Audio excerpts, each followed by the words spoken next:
Hey guys, so last night I watched Kong Skull Island and I thought it was good. Wasn't great, but it was good. So I'm just gonna start off. Synopsis. The synopsis is a team of scientists and soldiers are sent to an island where monsters exist and explosions and death and violence and death and everything and monsters happen. So there are some interesting things in this movie. I want to start off with the good.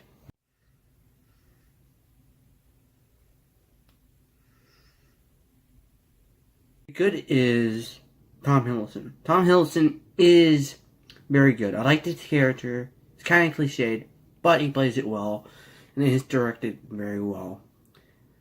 Another character I enjoyed was Samuel L. Jackson's character.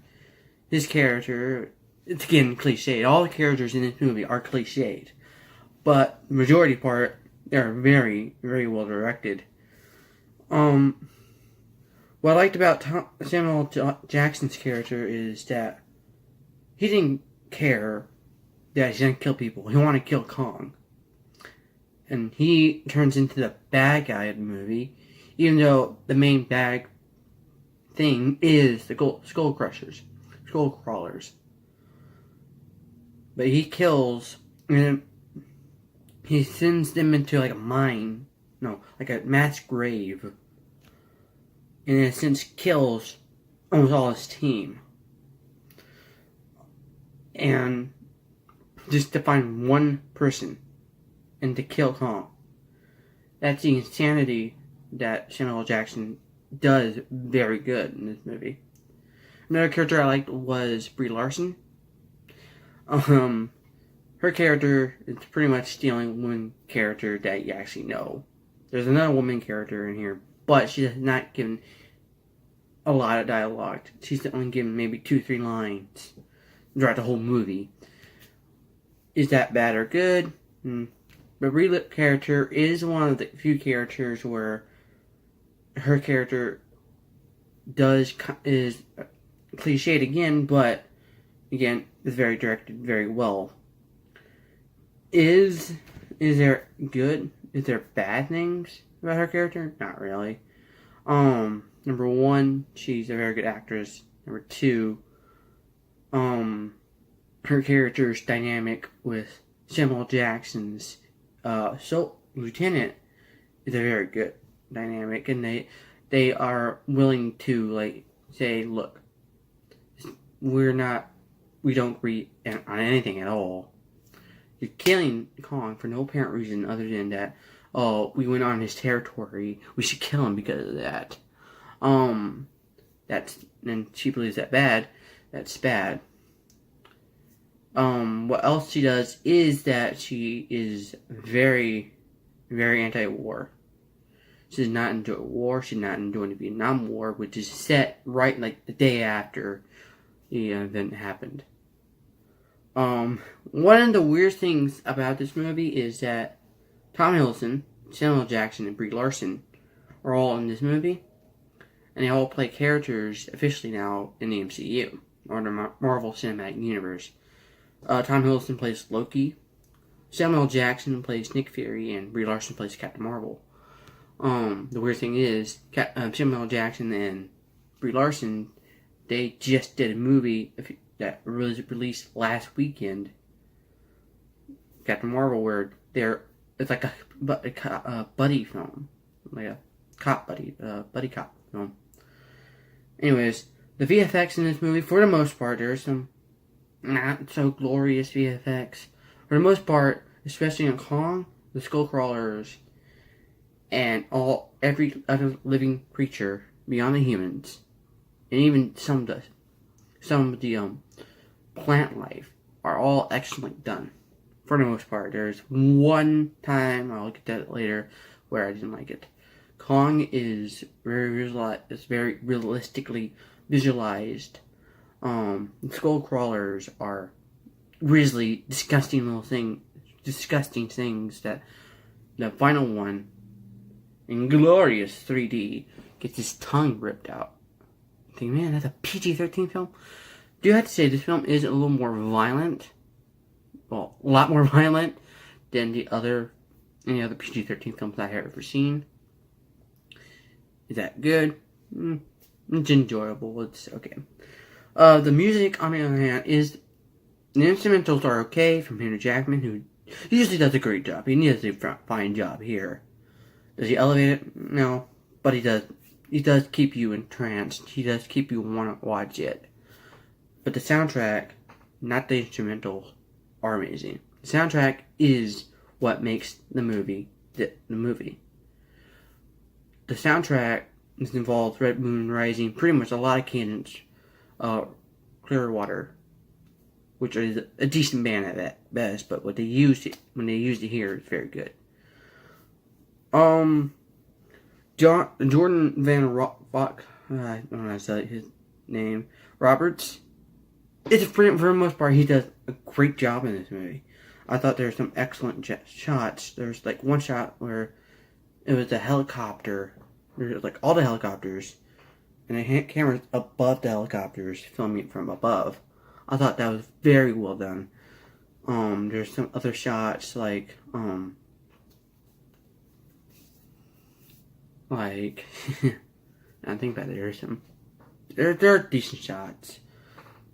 Not like when you watch it, you're like, oh, that's a good shot. Is it memorable shots? No, but they're really good shots nevertheless. But with the good stuff out of the way, there is a few bad things about this movie that I do not enjoy at all.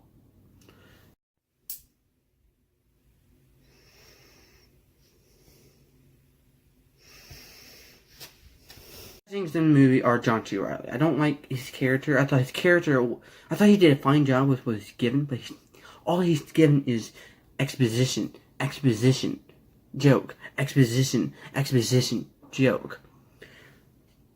And it's such a boring character. But you grow a little bit to love him, a little bit.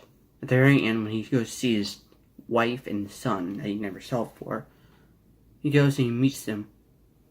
And it's kind of a little payoff. And, you watch and you're like, you know what? Respect for that character. Respect for the way they ended it. But beyond that, there's nothing more for him. There's just exposition jokes. That's all he does. Is he a bad actor? No. I think he's a very good actor. I especially loved him Dig at Nights. It was hilarious in that movie. Another bad thing about this movie is John Goodman. For the most part, I always loved John Goodman. I thought he was really good in this role. The reason I don't like it is because all he says is exposition. It's not like, at least with John C. Reilly, you get an exposition, at least you get a joke. Because he's a comedian, they have to give him a joke. But with John Goodman, all he are given are pretty much, the monsters exist. The only time I actually enjoyed his character is at the very beginning when he's in Washington and when he died. At the beginning, he got the very first shot, no, not the first shot, the very first shot of after the credits is him saying, there's never gonna, mark my words, there's never gonna be a more messed up time in Washington than a time like this. Well, welcome to 2019, sorry. We got some interesting people in office. We got Donald Trump, who's always fun to watch. We have AOC, which is interesting. I'm not going to go against her or go against Trump. I don't like AOC, but I'm not going to be like, oh, blah, blah, blah, AOC's bad. I'm sorry, I'm getting off topic. There are a few bad shots here. Well, only really one. That is, Brie Larson falls into the water, and I'm fine with her getting in the water. The next shot, the time they come back to her in the water, is when Kong is scooping her up, and that's fine. I totally get they have to show it. There's this one shot where she's just falling in the water. The VFX is so bad. It just makes that shot so ugly to look at. You watching, like,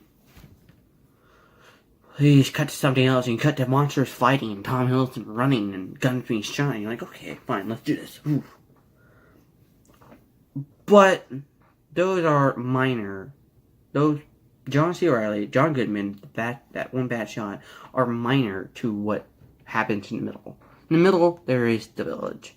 Now, I'm not saying that they did a good job. They did a decent job in portraying the village and silent people, and I actually enjoyed their character design and also how the village was designed and the wall they created. Thought that all of that was good. But the pacing just goes to like you're going fast. So that for like even when you get on the ground, you're like, oh my goodness, what just happened? But once you hit that village and you meet John C. Reilly, you went, it was going like this. It just crashes because they want time to develop John C. Reilly's character, who you met at the very beginning of the film. You don't know it's him, but you met at the very beginning of the film. Is that bad? Bad? No, it's not bad. It's just boring. Like, when I was watching this movie last night, since I started watching this movie, I was like, well, okay. I was just watching it and just, like, messing around on my phone. Because I already knew what happened. I already knew how the characters would grow in that scene. But once they meet back, once they get on that boat, there's a boat that the character is creating, John C. Reilly's character is creating. Once one of the Landstats person is killed through his arm getting cut off, I'm like, oh, well, we're back into it. All right, let's do this. It gets fun. It becomes what we want it to be again. Anyways, is this movie a great movie? No. Is it a good movie? Is it a bad movie? No. Is it a terrible movie? No. Then what type of movie was it? Well, in my opinion, it is... In my opinion, movie is a very good movie. I actually had the case this time. We should all be happy I have the case this time. I don't have to be weird at it. Should I recommend you to watch it? For kids under 10, maybe not, just because it's a very, very violent film. Some of the elements in it's kind of mature. There's an F-bomb in it. I thought it was kind of a stupid F-bomb in my opinion, because when you watch that F-bomb, and you're just gonna use it for that? I'm not gonna spoil when it used. But it's by John C. Reilly's character. I don't like it at all. Anyways, this film, at the verdict I have created, and you can watch my other video about it, which will be coming out after this one, so it's kind of stupid. I'm going to officially give it... That's my verdict. Hope you enjoyed this video. Sorry, I'm still trying to get a better angle. So, I hope you enjoy it. And see you in the next video. Subscribe, give me a like, and thumbs up, and comment down below. Just keep it PG, or actually prefer G, but you want to go PG, that's fine. Alright.